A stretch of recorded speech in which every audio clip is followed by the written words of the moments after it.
Hi, I'm Anis Nabilah and I'm a TV chef. I love reading storybooks because it reminds me of my childhood, where both my parents would read us storybooks before going to bed. And today I'll be reading you Possum Magic, written by Mem Fox and illustrated by Julie Vivas. Once upon a time, but not very long ago, deep in the Australian bush lived two possums. Their names were Hush and Grandma Poss. Grandma Poss made bush magic. She made wombats blue and kookaburras pink. She made dingoes smile and emus shrink. But the magic of all was the magic that made Hush invisible. Ooh, look at that. He's gone now. What adventures Hush had, but she couldn't be seen. She could be squashed by koalas. Because she couldn't be seen, she could slide down kangaroos. Oh, that's really cool. Because she couldn't be seen, she was safe from snakes, which is why Grandma Poss had made her invisible in the first place. So now she's safe from this big, scary snake. But one day, quite unexpectedly, Hush said, "Grandma, I want to know what I look like.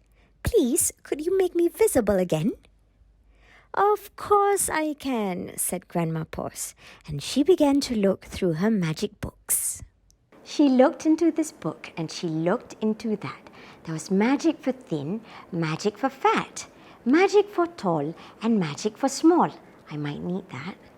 But the magic she was looking for wasn't there at all. Grandma Poss looked miserable. "Don't worry, Grandma," said Hush. "I don't mind." But in her heart of hearts, she did. All night long, Grandma Poss thought and thought. The next morning, just before breakfast, she shouted, "It's something to do with food. People food, not possum food, but I can't remember what. We'll just have to try and find." So later that day, they left the bush where they'd always been to find what it was that would make Hush seen. They ate Anzac biscuits in Adelaide. That's really good. Mornay and Minties in Melbourne. Steak and salad in Sydney. Yum. And pumpkin scones in Brisbane. Hush remained invisible. "Don't lose heart," said Grandma Poss. "Let's see what we can find in Darwin." It was there in the far north of Australia. They found a Vegemite sandwich. Grandma Poss crossed her claws and crossed her feet. Hush breathed deeply and began to eat. "A tail, a tail!" shouted both possums at once. For there it was, a brand new visible tail. Later, on a beach in Perth, they ate a piece of pavlova. Hush's legs appeared, so did her body. "You look wonderful, you precious possum," said Grandma Poss. Next stop, Tasmania. And over the sea they went. In an umbrella.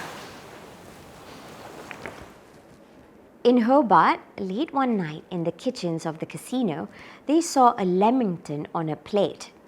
Hush closed her eyes and nibbled. Lamington is good indeed. Grandma Poss held her breath and waited. It's worked, she cried. And she was right. Hush could be seen from head to tail. Grandma Poss hugged Hush and they both danced. Here we go round the Lamington place, till early in the morning. From that time onwards, Hush was visible. But once a year on her birthday, she and Grandma Poss ate a Vegemite sandwich, a piece of pavlova, and half a lamington, just to make sure that Hush stayed visible forever. And she did. The end. I hope you guys enjoyed this book. I really love it. because it's got two of my favorite things, animals and food. And remember, you've got to try different kinds of food so you won't be invisible. See you again. Bye-bye.